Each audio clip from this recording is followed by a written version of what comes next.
आज के ब्लॉग में मैं आपके साथ शेयर करने वाली हूँ कि मैं अपने पूरे मंथ की ग्रोसरी जो आती है ना किस तरीके से ऑर्गेनाइज करती हूँ अपने सादा से सिंपल से नॉन मॉड्यूलर किचन में। मेरी बहुत बहनें ऐसी होंगी जिनका किचन मेरी तरह सादा सा होगा, कोई कैबिनेट्स, कोई ड्रॉर्स, कोई अलमारी नहीं होगी। इस तरीके से सीमेंट वाले खाने भी होंगे, कुछ बहनों के पास तो उनके पास ऐसे भी होंगे जिनके पास सीमेंटेड खाने भी नहीं होंगे। तो मैं आपको बताऊंगी कि इस तरीके से अपने किचन को ऑर्गेनाइज कर सकती हैं, क्योंकि हर औरत का ख्वाब होता है कि उसका घर छोटा हो या बड़ा, लेकिन एटलीस्ट जो किचन है ना वो साफ सुथरा हो, ऑर्गेनाइज हो और नजर आए। पॉसिबल भी है ये, बस थोड़ी सी ट्रिक और हैक्स अपनाने की जरूरत होती है। बस आपको क्या करना, वीडियो को लास्ट तक जरूर देखना है। अस्सलाम वालेकुम मेरी प्यारी बहनों, उम्मीद है कि आप ठीक ठाक होंगी। अल्हम्दुलिल्लाह मैं भी ठीक हूँ। बहुत दिनों से ना मैंने यूट्यूब पर देखा था कि ना मतलब ये वाली चीज़ अपनाएंगे तो है ना हमारी जो नेल पेंट जो सूख जाती है ना वो ठीक हो जाती है। क्या ये ट्रिक काम करती है या नहीं करती है? तो आज मैं आपको ये वाली बात भी शेयर करने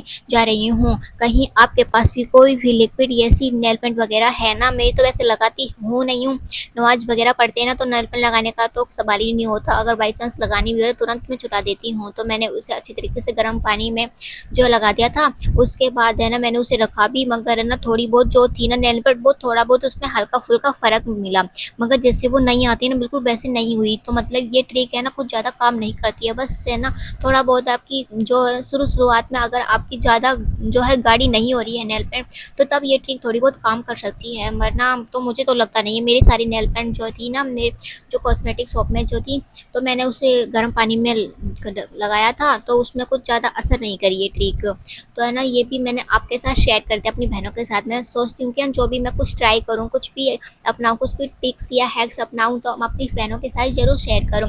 उसके बाद नाश्ते के लिए मैंने दूध गर्म कर दिया था, उसमें चीनी डाल दी थी। चाय वगैरह भी गर्मी पड़ रही है तो फिलहाल मन नहीं करता है, मगर मेरी बहुत सी ऐसी बहनें होंगी जिन्हें ना चाय पीना बहुत ज़्यादा पसंद है।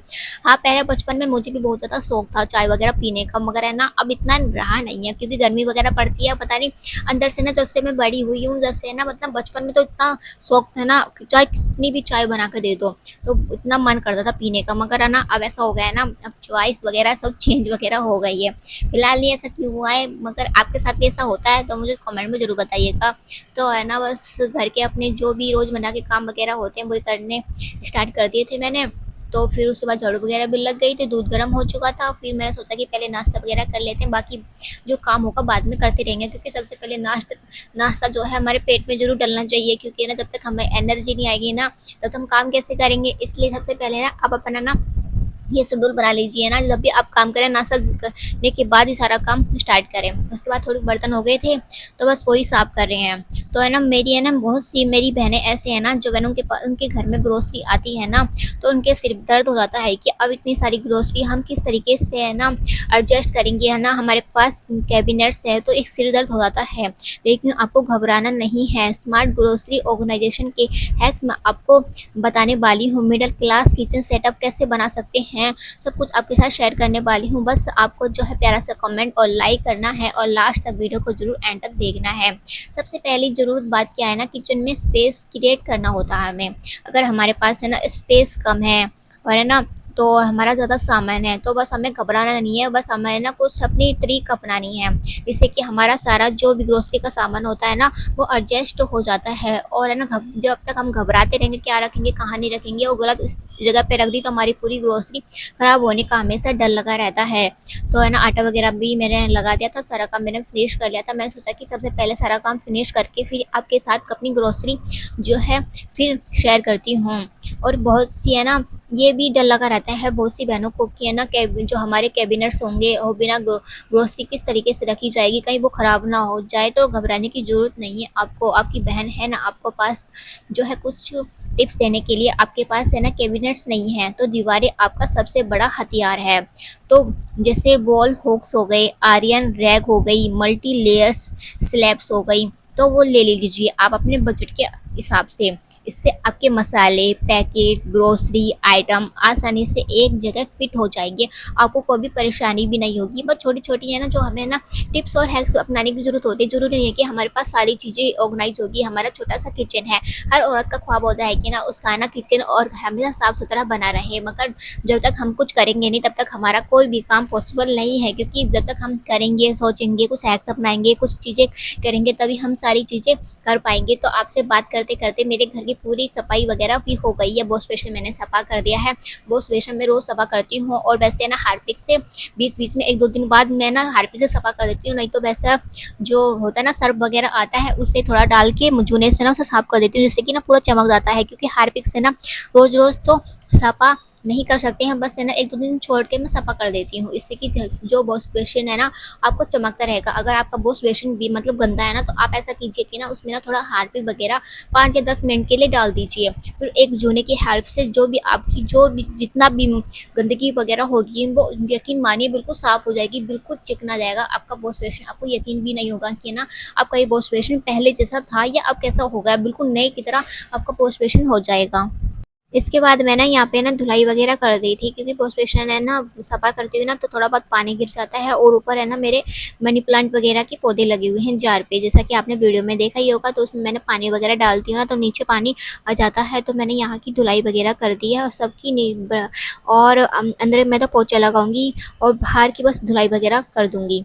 तो उसके बाद है ना मैं सबसे पहले मैं अपने रूम में आ गई हूँ, और है ना वो फिनाइल का पोछा से है ना मैं पोछा लगाती हूँ। उसे मैंने बाल्टी भर दी थी, उसमें फ़िनाइल डाल दिया था, और फ़िनाइल से ना काफ़ी अच्छा स्मेल सी भी रहती है। और आप अगर खुशबू करना चाहते हैं ना थोड़ा-सा उसमें अपना जो सर्फ़ होता है ना हल्का-सा खुशबू वाला, तो आप उसमें डाल सकते हैं, जिससे कि आपके घर में ना चमक जो होती है ना वो भी बनी रहेगी और बहुत ज़्यादा ही जो आपका फ़र्श चमक जाएगा। तो है ना मैंने अपने रूम में जो है पोछा लगा दिया, फिर मैंने दूसरे रूम में भी पोछा लगा देती हूँ। और है ना आप कोशिश कीजिए कि ना आप है ना कोने-कोने में से ना पोछा ज़रूर लगाइए। इससे क्या होता है ना कि कोने-कोने में से हम है ना झाड़ू निकाल लेते हैं, मगर पोछा नहीं लगा पाते हैं, तो आप प्लीज़ तो है ना ज़रूर इस चीज़ छोटी-छोटी बातों का ध्यान रखें, जिससे कि आपका घर साफ-सुथरा और है ना बहुत ज़्यादा ही डीप क्लीन करने की ज़रूरत नहीं पड़ेगी, और हमेशा आपका घर चमकता रहेगा।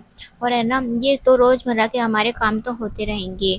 तो मैं आपके साथ दूसरी बात जो है टिप्स शेयर करना चाहती हूँ कि ना आपके पास गिलास हो या प्लास्टिक जार का जो हो ना उसका इस्तेमाल कर लें अपनी ग्रोसरी के लिए। क्योंकि ना ज़्यादातर है ना मैं तो है ना ऐसे मेरे पास प्लास्टिक के डब्बे भी हैं छोटे वगैरह, और स्टील के भी हैं, तो मैं ना उसका ना यूज़ कर लेती हूँ। उससे क्या होता है ना कि है ना बहुत ज़्यादा सामान जो होता है ना बिखरा हुआ होता है, अगर हमें जिस सामान का यूज़ करना है, जिसे हमें खुला रखना है, तो आप है ना एक डब्बे में उसे भर लीजिए, और जिसकी ज़रूरत बाद में होगी तो है ना उसकी बाद में यूज आ जाएगा ना, तो उसमें स्टील के डब्बे हुए, बाल्टी हुई, और बड़ी-बड़ी जो होते हैं ना बड़े-बड़े प्लास्टिक के डिब्बे भी आजकल बहुत ज़्यादा चल रहे हैं, और ऐसे कंडिया चीज़ चल रही है इसमें कि आपका बहुत सारा सामान आ सकता है, जिससे कि आप बाद में यूज़ कर सकते हैं। और आपसे बात करते-करते देखिए मेरे घर का पूरा काम कंप्लीट हो चुका है, साफ-सफाई साफ-सुथरा कितना अच्छा लग रहा है। तो जी आ जाइए आप, मैं ना अपनी ग्रोसरी दिखा देती हूँ कि मैं ग्रोसरी में क्या-क्या लेके आई हूँ।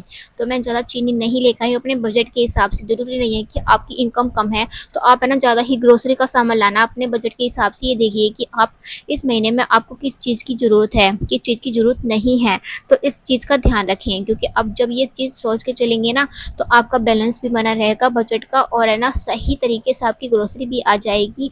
और है ना जैसा होता है ना कि वो सामान रखा हुआ होता है तो हम वापस और सामान ले लेते हैं, इससे कि डबल-डबल खर्चा हो जाता है, तो इस बात का भी आप ध्यान रखें। तो है ना मेरा सारा ग्रोसरी का सामान आ चुका है, जो भी मुझे ज़रूरत थी। तो मेरा ये सबसे बड़ा जो है डिब्बा है प्लास्टिक का, इसमें ना मैं चीनी भर के रखती हूँ। तो है ना थोड़ी बहुत चीनी बची हुई थी, तो मैंने उसे है ना एक परात में निकाल दिया है। और मेरा चीनी का डब्बा है ना, ये मैंने पहले ही आपके साथ डीप क्लीनिंग शेयर की थी अपने किचन की, तो मैंने सारे डब्बे वगैरह वॉश करके पहले ही रख दिए थे, और सब ड्राई वगैरह है, कोई पानी वगैरह नहीं होना चाहिए, नहीं तो आपकी चीनी सीलने का डर लगा रहता है। तो बस है ना जो भी बची हुई चीनी थी अब इस्तेमाल में आ जाएगी, और जो भी मैं नई चीनी लेके आई हूँ ना वो वाले डिब्बे में आ जाएगी। तो इससे क्या है ना आप चीज़ का ध्यान रखें कि ना पहली वाली चीज़ें है ना आपके पास हैं तो उसे डब्बे में निकाल के रख लीजिए, और बाद की जो नया सामान आया है ना उससे आप अगर पैकेट है तो पैकेट बंद रहने दिए। मगर हम है ना दुकान से सामान लेके आते हैं ना, मॉल वगैरह तो है नहीं है फिलहाल यहाँ पर काम वगैरह में, तो मैं ना यहीं से थोक में से सामान लेके आते हैं ना, तो है ना खुला हुआ है तो इसमें पॉलीथीन में लेके आए थे, तो मैंने डिब्बे में पैक करके रख दिया है, जैसे कि चींटी वगैरह ना है। आप इस कंडिया का भी इस्तेमाल कर सकते हैं मसाले भरने के लिए। जैसे मेरे जितने भी मसाले होते हैं, पनीर मसाला, दाल मसाला, जो भी यूज करना हो वो मैं ना इसमें रखती हूँ। फिर मेरे ना 2-3 ऐसे डब्बे हैं, ये मेरे डब्बे है ना मुझे शादी के टाइम पे मिले हुए थे, और है ना अभी तक मतलब इस्तेमाल हो रहे हैं। अभी फ़िलहाल अभी मेरी शादी को 1 डेढ़ साल हुआ है, मुश्किल से, और तो अभी तक ये बिल्कुल नई की तरह है। बस ये है ना कि आप अच्छी तरीके से हर चीज़ों का जो है ध्यान रखें ना, तो आपकी हर चीज़ चमकती रहती है, ख़राब भी नहीं होती है। तो बस है ना, मैं इन चीज़ों के डिब्बों का इस्तेमाल कर रही हूँ अपनी ग्रोसरी के लिए। जिस चीज़ की मुझे ज़रूरत है ना, वो छोटे-छोटे डिब्बे में भर रही हूँ। और ज़रूरी नहीं कि पास कैबिनेट होंगे तभी हम है ना स्टोरेज कर सकते हैं, बिना स्टोरेज के भी हम बहुत सी चीज़ें रख सकते हैं। और है ना, बहुत सी चीज़ें होती हैं ना, ऐसे हम है ना नहीं रखना चाहते हैं, तो आप छोटे-छोटे ऐसे डिब्बों का, प्लास्टिक डिब्बों का, जाल का इस्तेमाल कर लीजिए। जिससे कि आपको है ना, ऐसे होता है ना कि है ना, आपको इस चीज़ इस्तेमाल करनी है, तो आपको डेली में तो ये चीज़ चाहिए होगी, बार-बार हम बड़े डिब्बे में तो निकाल के नहीं रख सकते हैं। तो आप ऐसे किसी छोटे-छोटे प्लास्टिक के डब्बे ले लीजिए, जिससे कि उनका काफ़ी सस्ते भी आते हैं, कुछ ज़्यादा महँगे भी नहीं आते, 100-150 के ऐसे करीब आ जाते हैं। उसकी क्वालिटी भी अच्छी होती है और चल भी जाते हैं काफ़ी साल तक। तो जैसे होते हैं ना अंडर सिंक जो होते हैं, उनको कोनों का भी इस्तेमाल कर सकते हैं। किचन का हर कोना कीमती है। सिंक के नीचे वाली जगह पे क्लीनिंग प्रोडक्ट रख लीजिए। कॉर्नर रैक के आलू, प्याज, लहसुन जैसे वेजिटेबल स्टोर कर लीजिए। इसको आपको किचन बहुत ज़्यादा व्यवस्थित भी लगेगा, और है ना स्टोरेज भी कम लगेगी, और आपका सारा सामान ग्रोसरी का आ भी जाएगा। जो भी मुझे यूज़ करने की है ना, सारी चीज़ें मैं ना डब्बे में भर रही हूँ। ऐसे बेसन हुए, दाल हुए, और जो भी मुझे चीज़ यूज़ नहीं करनी है वो है ना स्टील के डब्बे में रखूँगी आधे। जो भी बड़े-बड़े प्लास्टिक के डब्बे हैं ना मेरे पास, फ़िलहाल तो इन्हीं के अंदर ही रख दूँगी मैं। और जो भी रोज़मर्रा का सामान है मुझे यूज़ करना है ना, बस मैं छोटे-छोटे जो है ना डिब्बे, प्लास्टिक के डब्बे भर रही हूँ। उसमें साथ-साथ है ना, इस चीज़ का भी ध्यान रख रही हूँ कि ना कहीं है ना सीलन वगैरह की वज़ह से कीड़े वगैरह बहुत ज़्यादा जल्दी लग जाते हैं ना। तो बस है ना, उसमें मैं ना साथ-साथ है ना जो तेज़पत्ता होते हैं ना, आप इसमें डाल सकते हैं। उससे कि ना आप कीड़े वगैरह से भी है ना मतलब बच सकते हैं, आपका सारा सामान वगैरह। तो सारा सामान मेरा देखिए, मेरा ना कंप्लीट हो चुका है। सारा जो भी ग्रोसरी का सामान है मैंने एडजस्ट डिब्बे वगैरह में कर दिया है, और स्टील के डिब्बे में जो भी मसाले वगैरह के पैकेट है ना, वो मैं भर दूँगी। आप ऐसे डिब्बे वगैरह प्लास्टिक के जैसा भी आपको है ना हिसाब से लगे कि ना आप ला सकते हैं, तो आप ऐसा जो है सामान ले आइए, जिससे कि आपका बहुत ज़्यादा कम स्टोरेज में भी बहुत सारा सामान भी भर जाएगा, ज़्यादा सामान फैलेगा भी नहीं।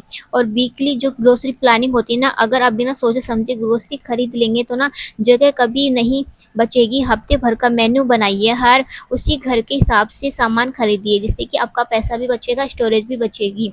और बहुत सारी जो चीज़ें होती हैं, मैं बस ध्यान रखने की ज़रूरत होती है। सारा जो सामान है मैंने बारी भर के, जो भी मुझे है ना यूज़ बाद में करना है और मुझे यूज़ करना होगा, मैं इसमें से निकाल लूँगी। मगर दाल वगैरह जो भी चीनी और होता है ना, वो ये बेसन वगैरह में यूज़ में कुछ ना कुछ चीज़ें बनती रहती है।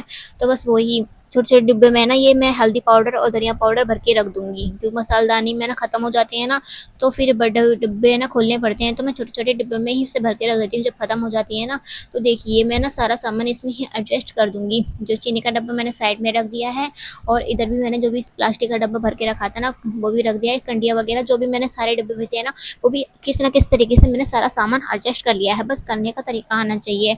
और है ना, हर सुबह 10 मिनट निकाल कर ग्रोसरी किचन को रीऑर्गेनाइज़ करिए। पुराना सामान आगे रखिए, नया पीछे रखिए, कोई चीज़ खराब नहीं होनी चाहिए। आप किचन के मिनी मैनेजर बन जाएँगे, तो आप अपने बिना कैबिनेट और अलमारी के बिना भी अपने किचन को स्मार्ट, सजीला, प्रोडक्टिव बना सकते हैं। बस थोड़ी-सी प्लानिंग, थोड़ी-सी मेहनत, थोड़े-से स्मार्ट हैक्स आपकी किचन को बदल देंगे। ये परफेक्ट मिडल क्लास सेटअप करने का तरीका आना चाहिए। बस लाज़मी से आपको ब्लॉग थोड़ा-सा भी पसंद आया तो ब्लॉग को लाइक, चैनल को सब्सक्राइब ज़रूर कीजिए। मुझे दुआ में याद रखें। इंशाल्लाह नेक्स्ट ब्लॉग में मिलते हैं। तब तक के लिए अल्लाह हाफ़िज़।